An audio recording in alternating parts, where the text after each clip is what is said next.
Super-quick computers and advanced mathematic formulas have largely taken over trading on the financial markets from human beings. Algorithms which seem to have a life of their own. Algorithms secretly lie waiting for the moment that your Apple share or your pension money gets on the market. The only ones who understand this system in any way are its architects, the algorithm developers.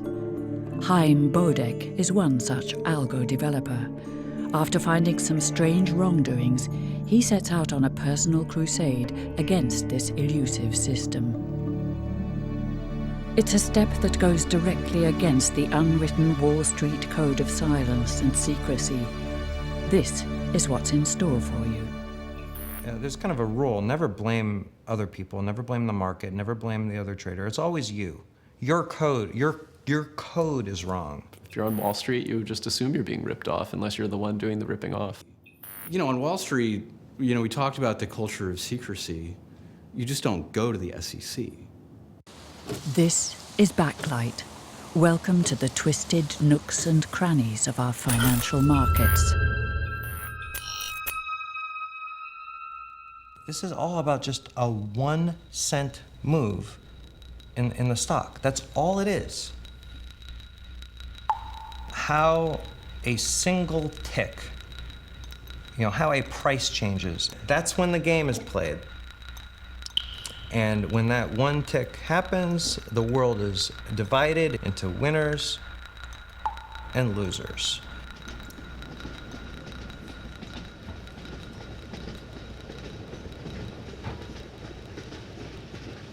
The machinery behind our financial markets, consisting of mathematical models, data centers, and miles of fiber optic cables, is disguised by technological complexity and secrecy. The builders of this financial system are a new breed of Wall Street employees, quants, mathematicians and physicists who are responsible for a technological revolution. Chaim Bodek is a quant. He specialized in artificial intelligence and worked for Hull Trading and Goldman Sachs. He knows the system from the inside. He helped build it. One day I got a call that said, hey, you've got to get in touch with this individual. His name is Chaim Bodek. He's got some revolutionary information about high-frequency trading, which is one of the subjects that we cover at the Battle of the Quants. And I said, sure, I'll give him a call and see what's going on. Having Chaim Bodek speak was like opening Pandora's box. And he machine-gunned his way through the series of slides with information that, frankly, I heard back from people in the audience that said they were astounded. Nobody ever talked about order types until Chaim came around. I mean, it wasn't even part of the conversation. And when I, heard what Chaim was talking about, he's looking at order types that, if used properly, guarantee a profit. There were definitely people in the audience that were aware of this and cowering in their seats saying, who is this guy and why would he allow this information to be out and potentially ruin our fantastic, opportunity for generating revenue in the marketplace. There were actually quite a lot of Russians. And one guy came up to me and he says, I know what you're doing. And I'm behind you, and if you need anybody and you need any help, I've got some friends. And I'm like, am I at a quant conference? And these are just other people's reactions, right? I'm thinking to myself, look, it's a bunch of geeks who did this. I don't think I'm going against like the mob or something like that. Parts. In 2011, Bodek's own high-frequency trading company, Trading Machines, went under. According to Bodek, the reason was a wrong order type, or the way in which he told the exchange to execute his order. Well, this isn't the setup I used to have, I'll tell you that much. But, it'll do. When we launched Trading Machines, we knew which machines we were faster than then. We knew specifically which firms we were faster than and specifically which firms were faster than us because we traded against these firms. So you were as fast as the others that were fast? No, we were faster.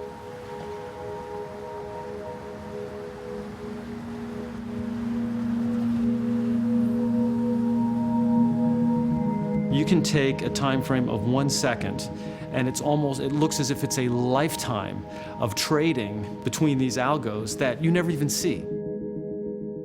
It was Bart C. Kellerman who invited Chaim Bodek to tell his story at the Battle of the Quants, a recurring event where quants discuss high-frequency trading, amongst other things. When you buy a stock, you buy it at a price, and then for the next person to buy it, they have to pay more. So that margin was the advantage that a lot of these HFT organizations could take advantage of. Now, it's minuscule in terms of the amounts, but when you do it millions and millions of times, it creates tremendous revenue over a period of time. 10 years ago, these quants would write a model, put it out into the market, and basically go to the beach and relax. And they'd come back at the end of the day and they'd count their money. Bodek wrote an algorithm for trading machines that would generate a guaranteed income, a money machine that weathered the financial meltdown of 2008. But then, from one day to the next, the algorithm stopped working. I started seeing behavior on certain exchanges that just was odd. You watch this algorithm and it's cannot trade, even though it's moving the price and it's trying to trade. You're like, why can't it trade? No one will trade with it. I'm going back in time and forward saying, what code changed? We have a million lines of code. The pattern I'm seeing is completely inconsistent with every single bug I've ever seen in that area. There's kind of a rule, never blame other people, never blame the market, never blame the other trader. It's always you. Your code is wrong. It took 12 months. 12 months from that date until it was explained to me, and it was explained to me by a person. That's why probably why I didn't discover this for so long, as I sat there trying to figure out what we did wrong.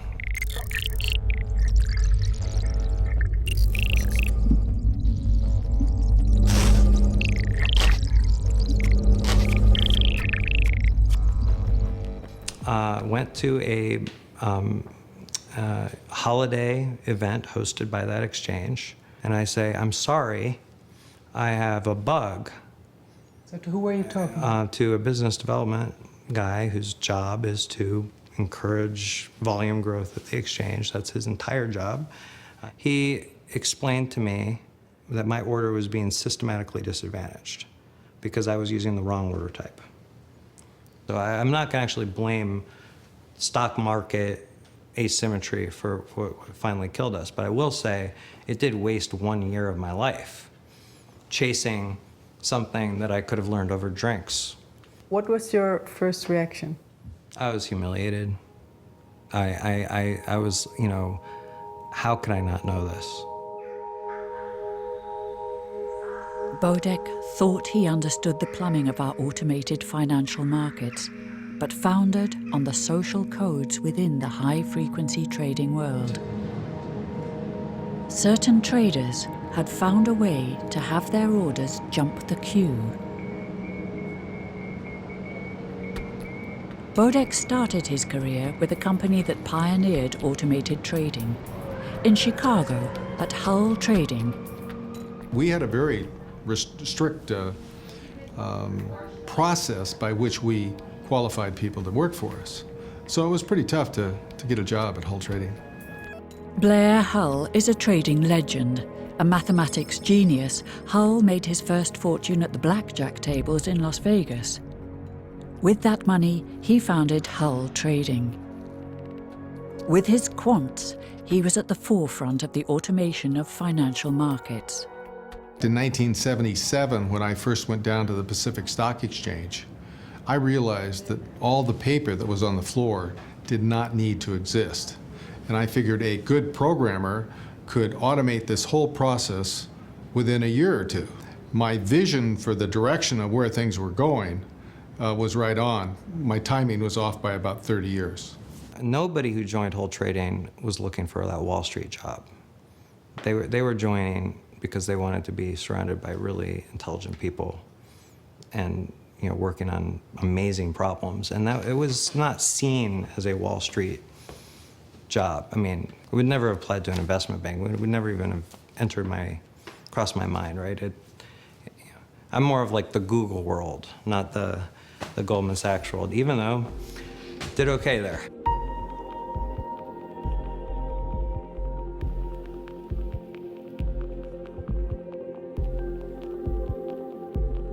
Our search for the origins of the technological revolution that has taken place in financial markets over the past few decades leads us to possibly an even greater trading legend, Thomas Peterffy. We have everything here. We have the American flag and nature and so from 50 minutes from New York on a good day, it's good. At age 21, Peterffy fled communist Hungary. He was one of the first to see the enormous possibilities of automated trading. With his company, Interactive Brokers, his net worth is an estimated $6 billion. He receives us in his office.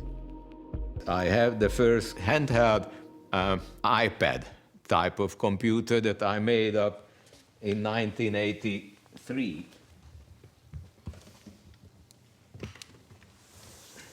That the people used on the floor. So this was connected to a battery. And here you could display options, various strikes and expiration dates. And here were the bids and here were the offers. And that way our people on the floor could see what our market was. And via these touch-sensitive It is a touchscreen. points, it's a touchscreen, yeah. And we're talking what year? 1983. And what were other people? Other people used their minds. So did you patented this? No, I don't believe in patents. I believe that patents make other people disincentivized in coming up with new things. So other people were sort of copying you? Sure, other people always copied me, but that's okay. That moves the world forward.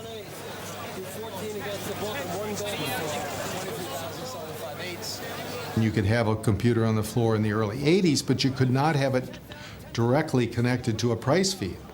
I had my computer in the office, and I would go up the elevator, get my computer run, come back down, execute trades, and walk around the floor, and then I'd go back upstairs, do a computer run, and come back down. So I couldn't actually have real price feeds coming in. In fact, the first time that we had option quotes on the floor, in order to input the S&P 500 price, we had what we called a human ticker. And that's the person that looked at the screen and put the price up or down to make sure it was the exact same price. These are the rules that the exchanges had to make sure that people did not move ahead with automation. So we devised a way to splice into the wire that was that the keyboard was connected to, and we put in keystrokes via computer, so we were much quicker without having to use the keyboard, having to have people sitting there using the keyboard. So this NASDAQ official came and he saw this and he said, well, you can do that. I said, why not? He says, well, because look at the rule. It says that all orders have to be input by the keyboard. So we decided to build a overlay over the keyboard that had pistons, rubber fingers that would go up and down and type, right? And the only problem was it was very loud. So it was really typing like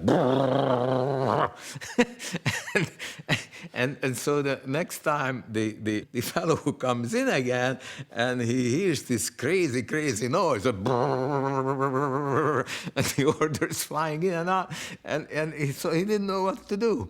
And he just looked for a while, and then he went away. And then we never heard of him again. In the 90s, the Wall Street establishment realised it's falling behind in the technological revolution. Just before the turn of the century, Blair Hull sells his company, including his employees, to investment bank Goldman Sachs for $500 million. Having Hull being acquired for me was like getting in the back door of Goldman, and we kind of joked about it at Hull often. We were all given personality tests, and the personality type I got was basically your mad scientist personality. Okay. What is there a goal here? We need some more vinegar, Mom. So maybe it was about a period of 9 months where people were concerned that I was, working at a bank. I spent a lot of my life and my childhood surrounded by physicists at physics labs. What did your father say when you went to I don't think he was that thrilled about Goldman, actually. People in that world had, were exceptional. I met, I just remember these parties, little get-togethers I go to, and I'm like 8 years old, and this guy won the Nobel Prize, and this guy won the Nobel Prize. Come here, son, shake both their hands. These people believed, and keep in mind, some of them created nuclear bombs, right? These people believed that science was going to make a better world, and that the way to make a better world was to understand and to create and to discover. And I'd say the people in that world would look at the world of high finance and say, if you're that smart, why would you do that? Making more money than the other guy, is that really what genius is about? The collective brain power of the mathematics and physics geniuses that have chosen to work in finance has led to 70% of trading now being automated and 50% taking place within milliseconds. What's called high-frequency trading, or HFT. High-frequency trading has nothing to do with economics. It has everything to do with understanding how networks operate, how they fail, how to make them fail, how to make them fail in your advantage, how to make them fail in your advantage without being detected. Eric Hunsader's company, Nanex, sells financial data. Out of curiosity, he researches abnormal patterns in financial data flows. He knows what's going on in the financial markets to within a millisecond. So Eric, where are you taking us? I'm taking you to the CME facility in Aurora, Illinois. But the CME is downtown Chicago. Downtown Chicago as much as the NYSE is downtown New York, right? So it's really all about the data centers. It's where the machines are. I believe that building up here on the left is the CME's data. Yes, it is. It looks huge. It is huge.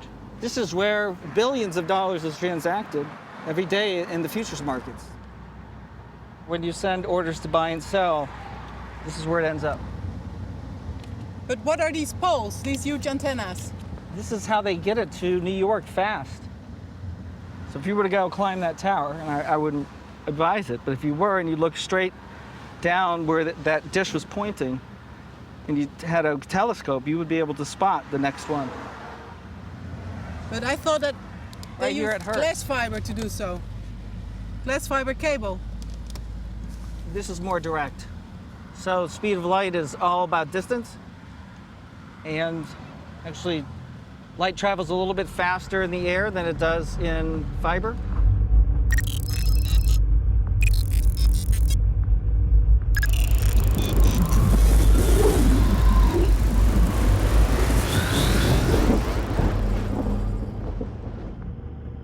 You know, one nanosecond faster, one clock cycle faster is all you need to be.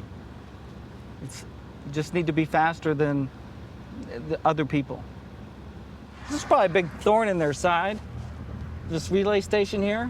There's a number of things that can cause loss of signal, like the Fresnel effect, or the atmospheric conditions can change, or some child's balloon could go up at the wrong time. Bodek's company, Trading Machines, also made money with its ultra-fast trading. If it was really an equal match, and I had lost fair and square, I would have beaten myself up, I would have nursed my wounds, I would have actually been quite humble about things. I knew through my own self-criticism what I had screwed up and what I hadn't. Chaim Bodek's HFT company, Trading Machines, closes down for good in January 2011. I'd heard of Trading Machines, but I didn't know anything about Chaim, so I thought, okay, you know, I might as well meet him. So we set up a meeting soon after. This was a few months after Trading Machines had basically shut down. It was no coincidence that Bodek started talking to Scott Patterson, a journalist for the Wall Street Journal. Patterson has followed high-frequency trading closely for years. Without knowing about each other, Bodek and Patterson had both been looking into the conflict of interest between the HFT industry and the exchanges for some time. We did meet at Starbucks in Midtown Manhattan, and I remember distinctly at one point near the end of our conversation, Chaim said something about there being something in the market that's rigged, and he thought that it was in part responsible for what happened to Trading Machines. But I actually had a full organizational chart with every single head count, one of the top HFTs in my bag, and other things that were part of my business intelligence. And he'd done a lot of work on it, but it was very vague. So you gave him this pile of documents? Well, I let him look over my shoulder. I said, you have to tell me what this is. Because so many times in my career, I've talked to people who have said they know about something that's potentially illegal or something rigged somewhere or another, but it's just, I never really get them to go beyond just to something that's really vague.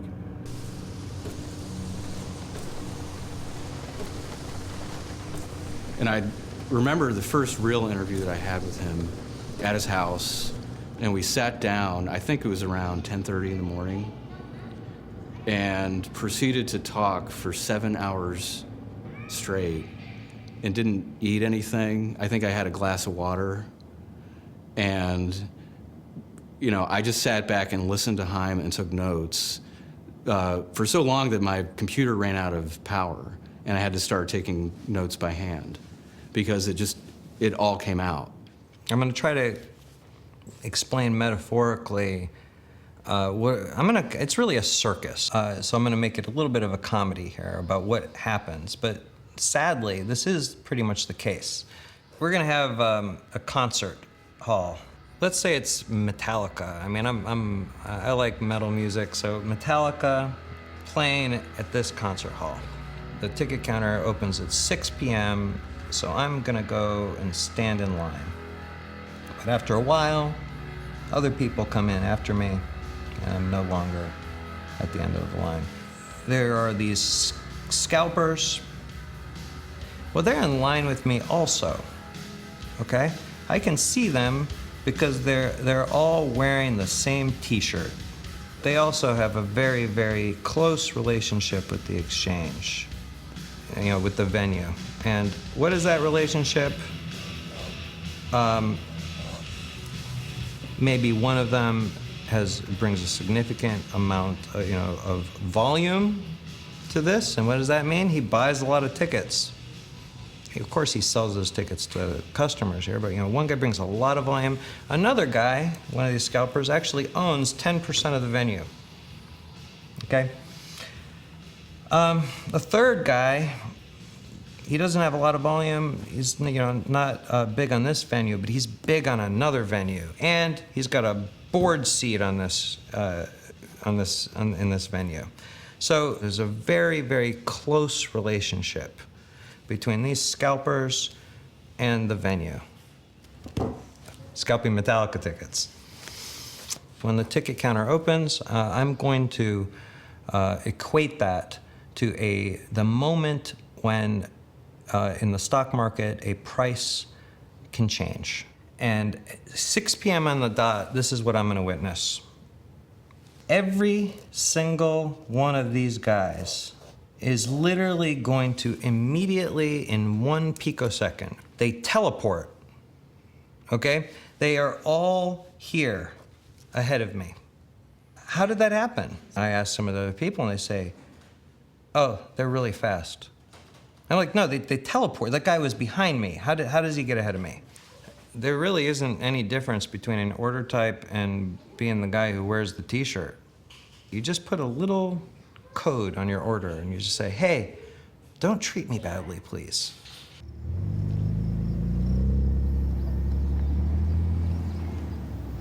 So how did you get in contact with Hein Bodek? I met him at Blair Hall's house. He invited me over to have dinner, and that's when I first met him. So what do you think of him as a person? He's great. He understands code, and so we were talking shop within 5 minutes.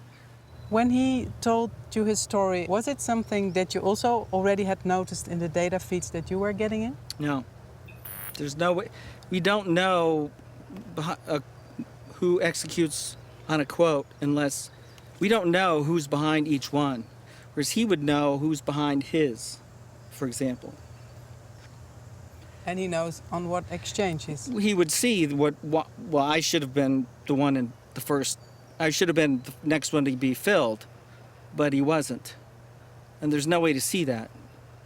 No, once I was told, it was so easy to figure out the rest and fill in all the holes. But if you don't actually know that there are scalpers out there who are going to use special order types to queue jump you, and then they're going to buy all the tickets, and then they're going to sell them back to the guys in the line. If you don't know that that is a significant amount of the trading that occurs on an exchange, and if you don't know the mechanisms by which it occurs, it's, you believe what you see on the price feed. So who set this up? It's not a business guy who designed these features. Only a few people out there who have really have the technical competency to design these features. Less than 10. 10? Less than 10, way less. And you know them all? Not personally. Well, I know many of them personally. I don't know all of them personally. I'm very familiar with their work.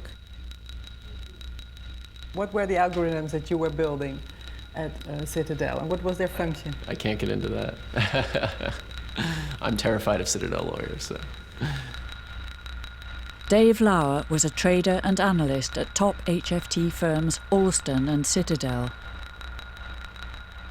He was asked to testify as an expert at a Senate committee hearing about high-frequency trading.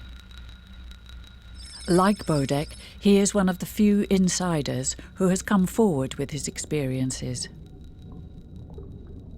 So at the top, you have high-frequency trading and proprietary trading desks in the big banks. That's the main. That's the party that everyone else is trying to serve or be a part of. Underneath them, you have the exchanges, and the exchange's entire business model now revolves around volume. So the exchanges work hard to court HFT, to attract them to their venues, and therefore to attract the volume. And the brokers are the ones routing orders to the exchanges, and they're making money off commissions from their buy-siders. So at the bottom is the buy side. The buy side are the pension funds and the mutual funds. They're the investors. They're the ones who are actually there because they think that a company has good prospects or good fundamentals. And so the amount of money that's being made by all these layers, that is what it costs you to... Effectively, yeah, that's the cost to trade. When a mutual fund or a pension fund is putting a large order in the market, how is that order being called in jargon among traders? Oh, it's the dumb money. It's the low-hanging fruit. It's the, I mean, that's dinner. It's the bread and butter. It's all these algos do is try to detect when that's happening. It's all about figuring out when the institution is buying and selling. They're just waiting for my pension money to hit the... Yeah, and they're just gonna skim a little bit off the top. Death by 1,000 cuts. You know, you'll just get picked apart as that order travels through the system. You want to be on the other side of that trade. That's where you're going to make money.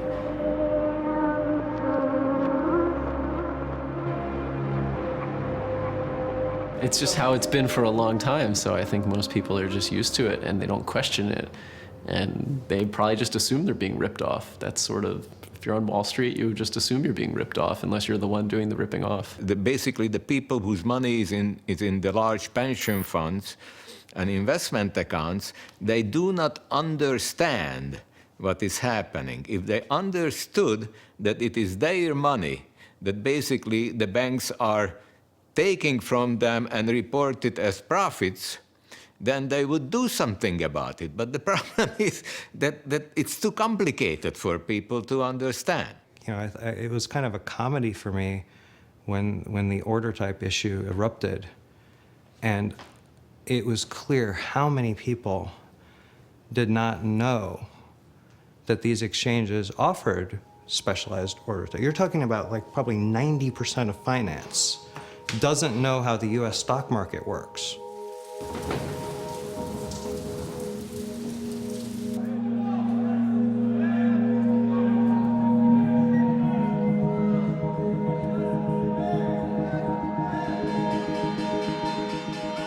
The exchanges were originally owned by the brokers, and they would bring new companies to market in the exchange in the hopes that the brokers would then be able to market those new company shares to their customers and get a fee for doing that marketing. And those companies would grow, and they'd be successful, and everybody would be happy. What's changed, though, in the whole scheme of things, is these exchanges have now been taken over to a large extent by investors, private equity companies, not necessarily interested in growing small companies and going public, but instead just generating a monthly return. High-frequency trading provides a fee for every trade made. So the more successful and more frequently somebody trades, the fees generated from that went back into creating a profitable exchange. These high-frequency firms, they thrive on complexity because of everyone, they understand it the best. They understand, because that's their business, is to study market structure, to understand inefficiencies in market structure and exploit those. Exchanges have changed from places where companies attracted investors to data centers where wars are waged between algorithms that trade with each other at the speed of light. A hidden world where, during a sudden implosion, the infamous 2010 flash crash, $862 billion evaporated within minutes on American stock markets. Wow! Almost 1,000 points! We call this a capitulation! They're gonna probably halt trading! We can't stop the selling! The flash crash was an event for me that it was a defining event. There was no way for me to ignore that. I was on a high-frequency trading floor. Things were going pretty normal. I mean, as normal as it can be, the market was down 2.5%. There was riots on TV in Greece, and every time they showed the Greek riots, the market would drop a little. And I remember looking up, and just like every trading floor, CNBC is on, and I saw that the Dow Jones had dropped another 100 points. I said, okay, whatever, kept working. A minute later, I look up, and it had dropped another 100 points. I got up off my desk, and I walk over to the futures traders, and they're just scrambling all over the place. They don't know what's going on. They had huge amounts of orders in the market. Everything's going crazy. Market started dropping another 100 points, and the CEO of the firm comes running out onto the floor, and he's just screaming, pull everything, pull everything. So they're just hitting buttons, turning everything off. And so we're all sort of huddled around these two screens. And the one screen is we're looking at the book. So it's the futures market. You have a set of people that are willing to buy and a set of people that are willing to sell. This is the market. And as we're watching the screen, the orders, they start drifting, like orders are being canceled. And then they start drifting more. And then they start to go off the screen. And then they were gone. There was nothing. There was no market. For moments, for seconds, there was no market. And we're all just sitting there, and you're staring into oblivion. You're like, you have no idea what is about to happen. I was thinking that something terrible has just happened. Something indescribably horrible just happened. The market was gone. I picked up my phone and called my trading desk, and I said, what's going on, the guys? And they said, well, we don't know. So I said, what are you doing? Are you widening out your markets? And they said, yes. I said, okay, well, that's all we can do. And let's wait until it stops. Yeah. I mean, you get a nauseous feeling. You're worried. You don't know, is the world coming to an end or what's happening, right? Even 9/11 didn't have that kind of impact. So things started to return to normal, and the market recovered, and it bounced back, and everyone just kept going. And for me, I don't know, it just changed me. Looking back on that day, I lost faith in capitalism, or at least what we had built to be capitalism, and I didn't trust it anymore. I lost trust. My friend has a PhD in climate science from Harvard, who was working there. There was a PhD in bioinformatics sitting next to me, a semiconductor designer on the other side. Sitting behind me was a master's in math from MIT. And these people are taking their huge brain power and devoting it to making pennies in a high-frequency trading system. And I couldn't justify that anymore, because they should have been doing, they should have been curing cancer or global warming, and here they are, they're making a fortune. And were we making the markets a better place? Were we increasing efficiency or stability? I mean, that day showed me that we weren't.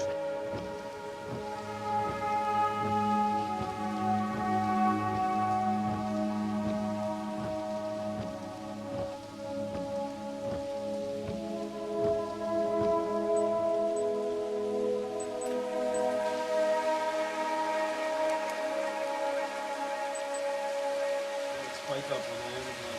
$9, guys, $9. $1 to $9. $9.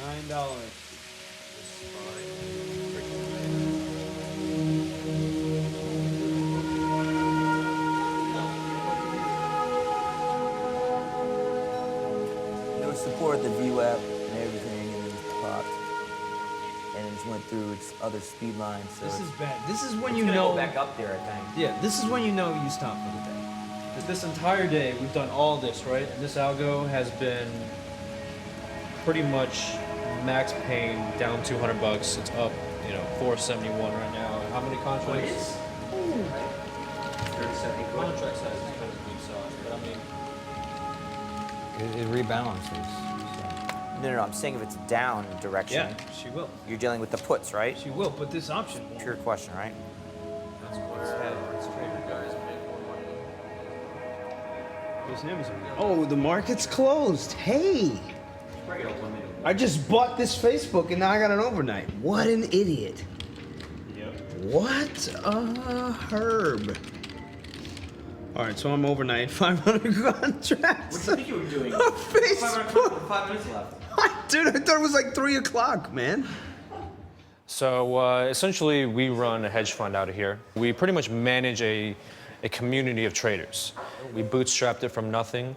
I'm from Los Angeles, and our head trader is from Boston. We decided to come out here and try to make a killing for ourselves. This is Brian Weiner. He is a former head trader over at Trading Machines, which was pretty much run by this guy right here, Chaim Bodek, aka the Algo Arms Dealer. Okay, that's what we call him here. And he educates us on microstructure, and we use it to try to become better traders. What I do is I get a kick out of watching these guys beat up the machines, which they can do, which is fascinating to me given what I've seen in this business.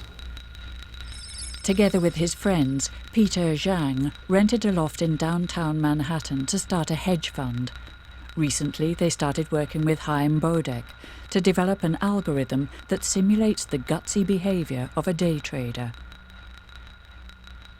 Charlie lives here, this was originally, I think it was supposed to be a study. He's now turned it into a rainforest jungle, and he lives pretty well, you know. Obviously, he's got his own fan, he's got his own bathroom, it's cool.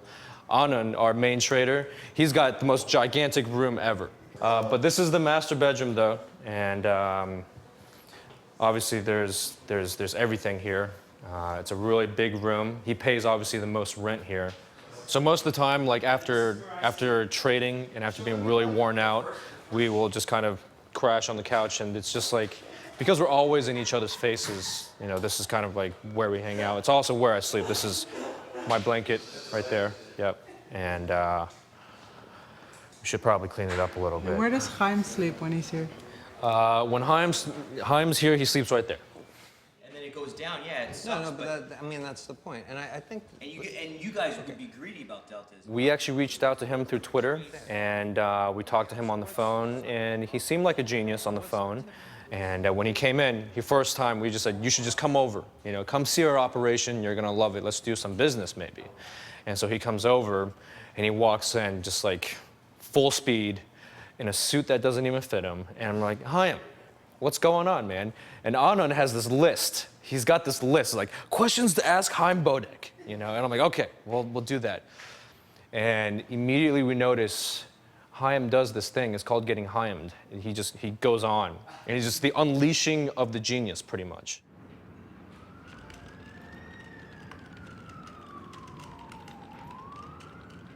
He's certainly respected. He's very experienced. He's got a very impressive background.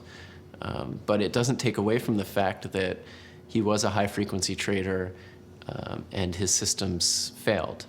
So I think that plays a large part in how he's seen by the industry. You would see things like he's not credible and this doesn't happen or this doesn't happen anymore, but never facts behind him. After talking to journalist Scott Patterson, who later publishes Bodek's findings in his book Dark Pools, Bodek decides to go to the American stock market regulator, the SEC. You know, on Wall Street, you know, we talked about the culture of secrecy. You just don't go to the SEC and tell them about the, you know, inside workings of Wall Street and how things really operate. That's just, you're a pariah if you do that.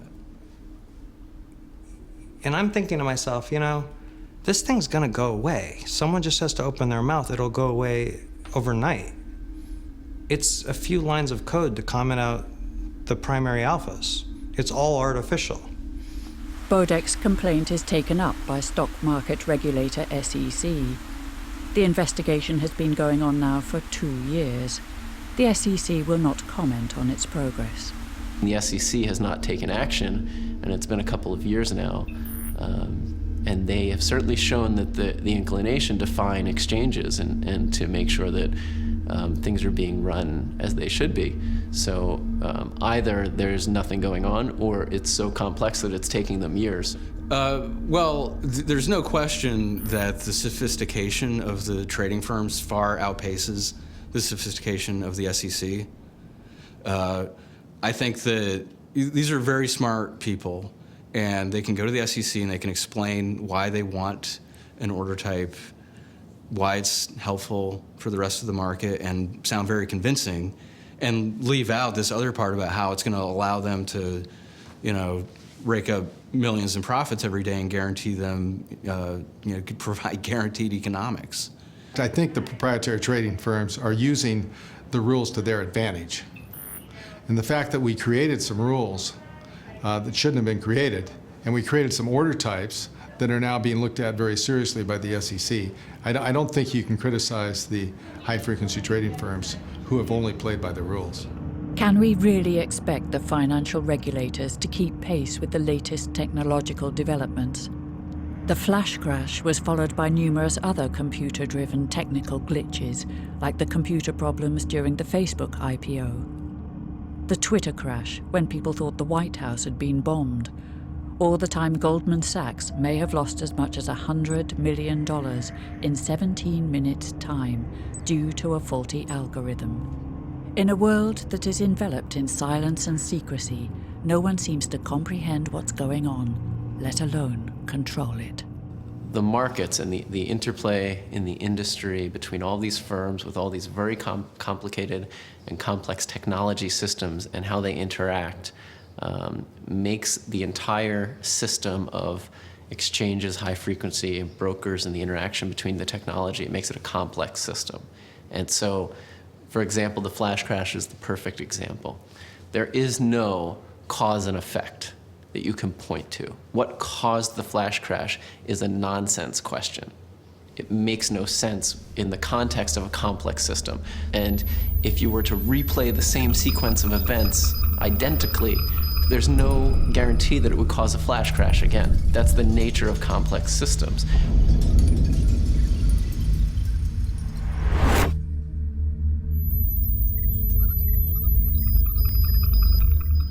Is it the correct remark that a lot of insiders don't understand the markets?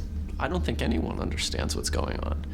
I think that's another quality of complex systems. They're kind of beyond human comprehension to a large degree, because you don't know, you understand very well what your algorithms are doing and what your technology is doing. But once that starts interacting with all of the other systems out there, it's very hard to know what's going to result from that.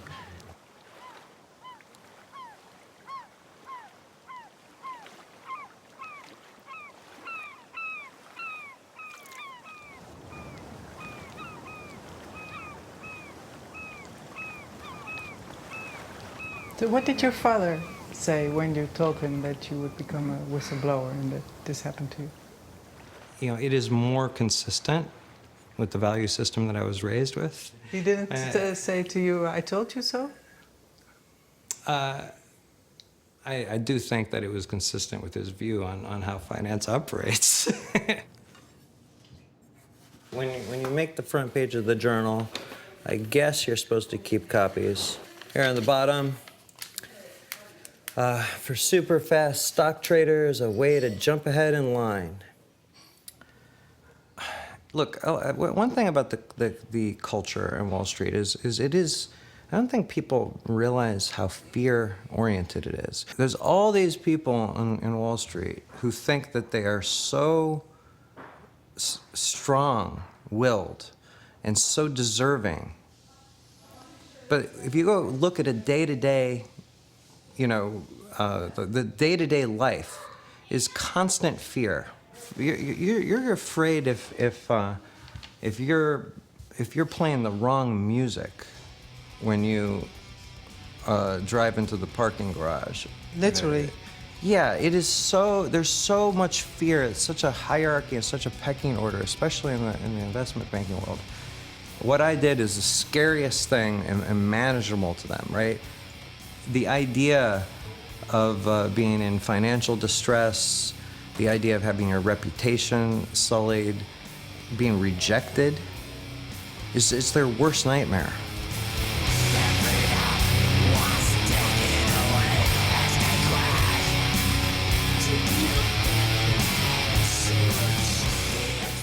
Today's high, it's gonna break yesterday's high. Tomorrow's probably gonna come off. Isn't there like always a rule of thumb? Don't short on the first down day or something like that? The only rule is don't be short on Tuesday. That's yeah. This little broker guy that walked his dog. He told me that. The difficulty has not really been being vindicated. I mean, that's actually happened for the last 6 months. The difficulty is what next? Where do I go from here?